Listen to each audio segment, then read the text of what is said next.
आगे बढ़ते हैं। झारखंड विधानसभा चुनाव के नतीजे आज आने वाले हैं। सुबह 8 बजे से वोटों की गिनती शुरू होगी। सभी जिलों के मतदान केंद्रों पर सुरक्षा के कड़े इंतजाम किए गए हैं। सूबे की 81 सीटों के लिए 5 चरणों में 30 नवंबर से 20 दिसंबर तक मतदान हुआ है। एनआरसी और सीएए के विरोध में आज प्रदेश के गैर सरकारी संगठनों द्वारा भिलाई में संविधान बचाओ रैली निकाली जाएगी। भिलाई में यह रैली सेक्टर 2 से निकाली जाएगी, जो शाम 4 बजे खत्म होगी। रैली में मुख्यमंत्री भूपेश बघेल भी शामिल होंगे।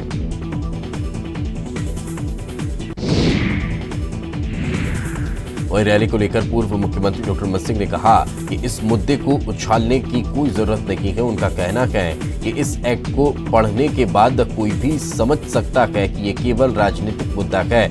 रमन सिंह ने कहा कि ये किसी की नागरिकता समाप्त करने का नहीं, बल्कि नागरिकता देने का कानून है। शरणार्थी और घुसपैठिए की परिभाषा अलग अलग है। यदि उस एक्ट को पढ़ लिया जाए तो उस एक्ट को पढ़ने के बाद कोई भी व्यक्ति आसानी से समझ सकता है कि इसमें हल्ला करना सिर्फ और सिर्फ राजनीतिक मुद्दा है। नागरिकता छीनने का विषय किसी भी प्रकार से इस एक्ट में था ना। इसको जबरदस्ती का मुद्दा बनाया जा रहा है। बिना पढ़े कौवा कान ले गया और दौड़ रहे हैं कान को, हम देख नहीं रहे कि कान को। अंबिकापुर में नागरिकता संशोधन एक्ट के समर्थन में लोग सड़कों पर उतरे। राष्ट्र जागरण मंच के बैनर तले सैकड़ों लोग नागरिकता संशोधन एक्ट के समर्थन में सड़कों पर उतरे।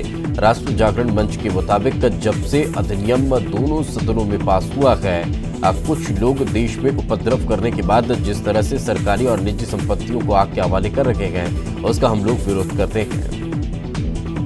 ये रैली आज आयोजित की गई है। नागरिक संशोधन अधिनियम जो बना है, हमारे लोकसभा राज्यसभा से पारित होकर फिर राष्ट्रपति द्वारा हस्ताक्षर के बाद जो अब अधिनियम बन चुका है, उसके विरोध में पूरे देश में जिस तरीके से अफवाह फैलाई जा रही है, तोड़फोड़, पुलिस के ऊपर पथराव और निजी और सरकारी संपत्तियों को जिस तरीके से नुकसान पहुंचाया जा रहा है, हम उसका विरोध करते हैं। और कानून के समर्थन में हमने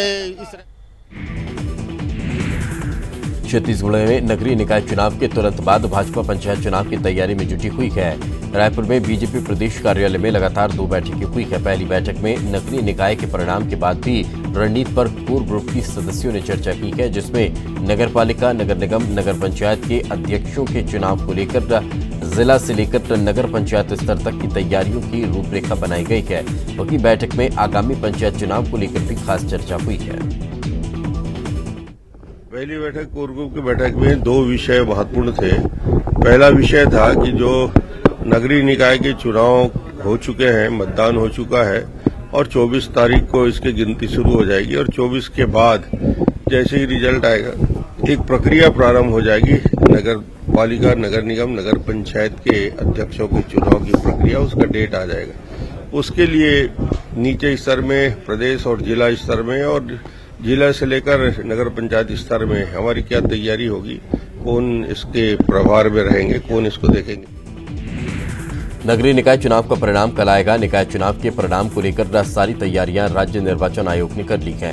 रायपुर के सरकारी इंजीनियरिंग कॉलेज सेजबहार में स्ट्रांग रूम बनाया गया है। एक राउंड में 2 मतदान केंद्रों की वोटों की गिनती का काम होगा। वोटों की गिनती के लिए 140 टेबल लगाए गए हैं। वोटों की गिनती के लिए 1020 लोगों को प्रशिक्षित किया गया है। वोटों की गिनती के लिए 50-50 मतपत्रों की गड्डियां बनाई जाएंगी। मतगणना स्थल से सुरक्षा के विशेष इंतजाम रखेंगे। रायपुर में सबसे पहले ward number 20 Ramakrishna Paramahamsa, ward 33 शहीद Veer Narayan mother Teresa, ward 48 के परिणाम सामने आएंगे। छत्तीसगढ़ के नगरीय निकायों में जो भी अध्यक्ष या महापौर होगा अप्रत्यक्ष प्रणाली से चुना जाएगा, यानी कि पार्षद का बहुमत की अध्यक्ष महापौर की कुर्सी दिलवाएगी। ऐसे में सत्ताधारी दल कांग्रेस ने मतदान समाप्ति के दूसरे ही दिन जीतने योग्य प्रत्याशियों की टोह लेना शुरू कर दिया है। पीसीसी की ओर से जिला और स्थानीय नेताओं को ऐसे प्रत्याशियों की सूची तैयार करने और उन्हें साधने की जिम्मेदारी दी गई है। 10 अगर टिकट मांगते हैं, टिकट एक ही को देते हैं। जो 9 बजते हैं उसमें कहीं ना कहीं महत्वाकांक्षा होती है और सरकार छत्तीसगढ़ में कांग्रेस की है, तो हर कोई की महत्वाकांक्षा होती है। हो सके निर्दलीय जीत के भी हम फिर से सरकार के सहभागी बने, ऐसी भी मानसिकता होती है। हम हर विकल्प पर खुले और उस पर भी हम बात करने का जरूरत पड़ी तो हम जरूर बात करेंगे। नगर निगम, नगर पालिका, नगर पंचायत में 24 को रिजल्ट आएगा। देख लीजिए 2800 पार्षदों में बहुमत भारतीय जनता पार्टी का होगा। अब सवाल ये निर्दलियों के साथ कैसे तालमेल हो, इसको चिंता करने के लिए तो बॉडी बन रही है। अंबिकापुर में नगर निगम के मतदान के दिन दो पक्षों में हुई मारपीट के मामले ने बड़ा रूप ले लिया है। मतदान के दिन आपसी वाद विवाद के बाद जेसीसीजे के कार्यकर्ता की पिटाई का मामला सामने आया था, जिसके बाद उसने कोतवाली थाने में मामले की शिकायत की थी। हालांकि उस शिकायत पर कोई कार्रवाई नहीं हुई और नतीजा ये हुआ कि मतदान के दूसरे दिन कुछ लोगों ने जेसीसीजे कार्यकर्ता के घर में घुसकर उसके और परिवार की महिलाओं के साथ जमकर मारपीट की। मारपीट का आरोप कांग्रेस प्रत्याशी के पति और समर्थकों पर लगा है। हालांकि पुलिस ने दूसरे दिन हुई खूनी संघर्ष के बाद दोनों पक्षों के खिलाफ मामला दर्ज कर लिया है। ये सब सेटिंग से ये लोग प्लानिंग करके सारे लोग कांग्रेस के जितने भी कार्यकर्ता हैं, इस्लाम पार्षद, अभी जो वर्तमान में जो पार्षद के लिए उठे हैं उनकी फिरदौस हसन की वाइफ हसन खान, पॉपुलर वर्ष वाले गुड्डू भाई, अशफाक भाई, पप्पू और आपका क्या नाम है अख्तर सिद्दीकी, ये सब सारे और सारे कार्यकर्ता सब मिल के सब प्लानिंग किया गया है। रात से प्लानिंग चल रहा है और साजिश करके हम लोग घर के अंदर थे, हमारे पूरे फैमिली घर के अंदर थे, ये सारे साजिश करके पूरे हथियार के साथ घर पे घुसे और हमला सारे में कर दिए। इनकी पुरानी विवाद रहा है, उसी बात को लेके कल भी आपसी हुए थे वाद विवाद टाइप का, और संभवतः उसी बात को लेके आज भी हुआ है और उस बात का रिपोर्ट थाना में हुआ और थाना में आने पर जो है ना कुछ लोगों को चोट था तो थाने के द्वारा एमएलसी कराया गया और एमएलसी करा करके उसमें कार्रवाई किया जा रहा है और कल जो भी घटना हुई कल का भी हम लोग विधिवत कार्रवाई करेंगे। चलिए फिलहाल रुकेंगे एक छोटे से ब्रेक के लिए। ब्रेक के बाद जल्द हाजिर होंगे। चलिए खबरों की शुरुआत करते हैं। निकाय चुनाव के मतदान के बाद मतपेटियां कड़ी सुरक्षा में स्ट्रांग रूम में रखी गई है, लेकिन बीजेपी नेताओं ने मतपेटियों में छेड़छाड़ होने की आशंका जताई है और वे स्ट्रांग रूम के बाहर पहरा दे रखे हैं। बीजेपी ने सीधा कांग्रेस पर आरोप लगाया है। वहीं अधिकारियों का कहना है कि सुरक्षा के पुख्ता इंतजाम है, अगर किसी को कोई शंका है तो कभी भी अंदर जाकर चेक कर सकता है। कोंडागांव में स्ट्रांग रूम में अब बिना सूचना के 3 अधिकारियों के घुसने की जानकारी लगते ही बड़ी संख्या में भाजपा, जेसीसीजे और सीपीआई के कार्यकर्ता पहुंच गए और हंगामा करने लगे। विपक्षी दलों के प्रत्याशियों ने कांग्रेस पर मतपेटी में गड़बड़ी की आशंका जताई है। हालांकि अधिकारियों ने बाद में सभी दलों के प्रतिनिधिमंडल को स्ट्रांग रूम का निरीक्षण कराया, जिसमें मतपेटियां सुरक्षित मिली। राजधानी रायपुर में स्ट्रांग रूम की सुरक्षा के लिए भारी सुरक्षा बलों को तैनात किया गया है। रायपुर नगर निगम के 70 वार्डों के पार्षद प्रत्याशियों का भाग्य मतपेटियों में बंद है। सभी मतपेटियों को राजधानी के सेजबहार और स्ट्रांग रूम में रखा गया है। मतपेटी पर सीसीटीवी से नजर भी रखी जा रही है। विधानसभा चुनाव के दौरान कांग्रेस ने स्ट्रांग रूम की निगरानी की थी, लेकिन इस बार सरकार में होने के कारण सुरक्षा को लेकर आश्वस्त नजर आ रही है और बीजेपी पर आरोप लगा रही है कि बीजेपी के शासनकाल में ईवीएम में गड़बड़ियां की जाती थी। कांग्रेस के आरोप पर बीजेपी का कहना है कि उस समय कांग्रेस ईवीएम पर ढोंग कर रही थी, जबकि ईवीएम से ही उनके 68 विधायक जीत कर आए गए। बीजेपी का कहना है कि सीसीटीवी फुटेज निर्वाचन आयोग से मांगा गया है और किसी भी तरह की गड़बड़ी होने पर भाजपा द्वारा एक्शन लेने की बात भी की जा रही है। नगरीय निकाय चुनाव में मतदान के बाद अब नतीजों को लेकर चौक, नुक्कड़ों और मोहल्लों में चाय पर चर्चा शुरू हो चुकी है। बालोद में भी लोग अब यह कयास लगा रखे हैं कि शहर में किसकी सरकार बनेगी और लगातार चौक चौराहों में इस बात को लेकर लोग चर्चा कर रखे हैं। मसलन किस वार्ड में कौन बाजी मारेगा तो कौन किसको देख पटकने देगा। कोई भाजपा कांग्रेस को इस चुनाव में जीतने के दावे कर रहा है तो कोई निर्दलियों द्वारा दोनों पार्टी के समीकरण बिगाड़ने की बात भी कहता दिखाई देता है।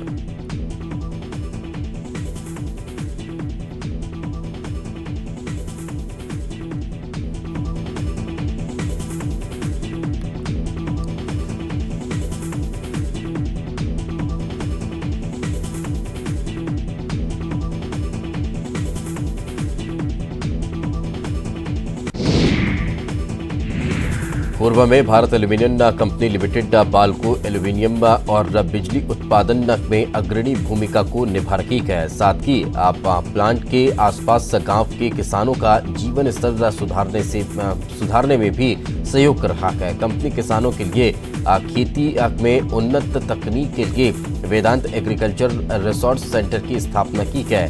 वेदांत एग्रीकल्चर रिसोर्स सेंटर के खुलने से 8 से 10 गांव के किसानों को इसका लाभ मिल रहा है।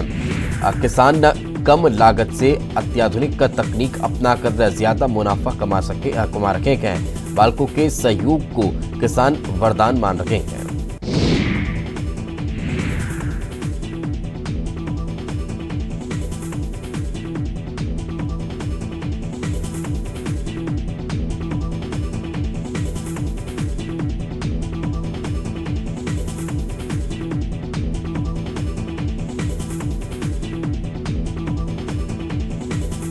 एनआरसी मामले में भाजपा की राष्ट्रीय महामंत्री सरोज पांडे के बयान का जवाब प्रदेश के गृह मंत्री ताम्रध्वज साहू ने दिया है। मंत्री ताम्रध्वज साहू का कहना है कि केंद्र सरकार की परंपरानुसार किसी भी बिल पर सर्वदलीय चर्चा की जाती है, लेकिन नरेंद्र मोदी के भारत के प्रधानमंत्री बनने के बाद किसी भी बड़े विषयों पर चर्चा नहीं की जा रही है। उन्होंने एनआरसी के मामले में भी कहा, यदि सर्वदलीय बैठक बुलाई जाती तो सभी दल के नेता अपनी बात रख सकते थे, लेकिन ऐसा हुआ नहीं। उन्होंने भाजपा की राष्ट्रीय महामंत्री सरोज पांडे की बातों का जवाब भी दिया और कहा कि देश में हुई हिंसक घटनाओं में किसी भी तरह से कांग्रेस का हाथ नहीं है। प्रदेश के गृह मंत्री ताम्रध्वज साहू ने नगरीय निकाय चुनावों को लेकर बड़ा दावा किया कि मंत्री साहू ने कहा कि नतीजों में कांग्रेस को पूर्ण बहुमत मिलेगा। उन्होंने कहा कि कांग्रेस सरकार ने जो वादे किए थे 1 साल के भीतर उन वादों को पूरा किया गया है, जिससे लोगों में सरकार के प्रति विश्वास बढ़ा है और इसका असर निकाय चुनाव के नतीजों में दिखाई देगा। राज्य सरकार द्वारा आंगनबाड़ी केंद्रों और प्राथमिक व मिडिल स्कूल में अंडा परोसने के विरोध में अब सामाजिक संगठन सामने आने लगे हैं। बालोद में गायत्री परिवार से जुड़े हुए लोग लगातार आंदोलन कर रहे हैं और पिछले 1 सप्ताह से गायत्री परिवार के तमाम लोग अंडा का विरोध करते धरना देते हुए नजर आ रहे हैं। धमतरी में निकाय चुनाव के बीच अवैध शराब को लेकर भाजपा का आरोप सके निकला, जहां धमतरी विधायक रंजना साहू ने धरना दिया। श्याम राइस मिल को जब सरकारी अमले ने खोला तो वहां से 1800 अंग्रेजी शराब की बोतलें बरामद हुई है, लेकिन अभी ये मामला पूरी तरह से खत्म नहीं हुआ है, क्योंकि कई सवालों का जवाब अब तक स्पष्ट नहीं हो सका है। प्रदेश के गृह और पर्यटन मंत्री ताम्रध्वज साहू ने आरंग विकासखंड के ग्राम चंदपुरी में राम वनगमन परिपथ और माता कौशल्या मंदिर परिसर के जीर्णोद्धार और सौंदर्यीकरण का कार्य का शुभारंभ किया है। इस अवसर पर नगरीय प्रशासन और श्रम मंत्री शिव कुमार जखरिया, संस्कृति मंत्री अमरजीत सिंह भगत, कृषि मंत्री रविंद्र चौबे समेत पीसीसी चीफ मोहन मरकाम और पूर्व विधायक और न्यासी बालाजी स्वामी ट्रस्ट दूधाधारी मठ राजेश्वरी महंत राम सुंदर दास भी मौजूद रखे। राजनांदगांव में छत्तीसगढ़ स्तरीय साहू समाज के युवक युवती परिचय सम्मेलन में प्रदेश के गृह मंत्री ताम्रध्वज साहू ने शिरकत की। मंत्री साहू ने सामाजिक का दर्पण स्मारिका का विमोचन भी किया। राजधानी रायपुर के समता कॉलोनी में छत्तीसगढ़ प्रांतीय अखंड ब्राह्मण समाज रायपुर द्वारा युवक युवती कात्यायनी और परित्यक्त्या परिचय सम्मेलन का आयोजन किया गया। सम्मेलन में राज्यपाल अनुसुईया उइके ने शिरकत की। मुंगेली में गिरजाघरों में क्रिसमस की तैयारी जोरों पर है। शहर में क्रिसमस समुदाय के लोगों ने आकर्षक झांकियां निकाली और सांता क्लॉज की रेस में बच्चों को चॉकलेट और गिफ्ट्स भी दिए। राजधानी रायपुर के साइंस कॉलेज मैदान में राष्ट्रीय आदिवासी नृत्य महोत्सव की तैयारियां जोरों पर है। संस्कृति विभाग के सचिव सिद्धार्थ कुमार सिंह परदेशी ने साइंस कॉलेज मैदान पहुंचकर तैयारियों का जायजा लिया। लोकवाणी में इस बार मुख्यमंत्री भूपेश बघेल सेवा के 1 साल विषय पर बात करने वाले हैं। कांग्रेस सरकार का 1 साल का कार्यकाल पूरा हो चुका है। भूपेश बघेल लोकवाणी कार्यक्रम के इसी विषय पर बात करेंगे और इसके लिए आम जनता 23 से 25 दिसंबर तक आकाशवाणी में फोन करके अपना सवाल नोट करा सकती है। रायपुर के नए डीआरएम श्याम सुंदर गुप्ता ने धमतरी रेलवे स्टेशन का निरीक्षण किया। उन्होंने स्टेशन के कार्यालय, टिकट काउंटर और रेलवे के आवासीय कॉलोनी को भी देखा है। रायपुर के यूनियन क्लब में राज्य खेल महोत्सव का समापन हो गया। इस महोत्सव में प्रदेश भर के 700 खिलाड़ियों ने हिस्सा लिया है और 1500 के करीब मैच खेले गए हैं। समापन के मौके पर पूर्व मंत्री बृजमोहन अग्रवाल, विधायक कुलदीप जुनेजा ने विजेता खिलाड़ियों और समाज के बेहतर कार्य करने वालों को सम्मानित किया है। गरियाबंद जिला प्रशासन ने 43 मजदूरों को पलायन करने से रोकने में सफलता हासिल की है। मजदूर उड़ीसा के बताए जा रहे हैं, जिन्हें एक दलाल आंध्र प्रदेश ले जा रहा था।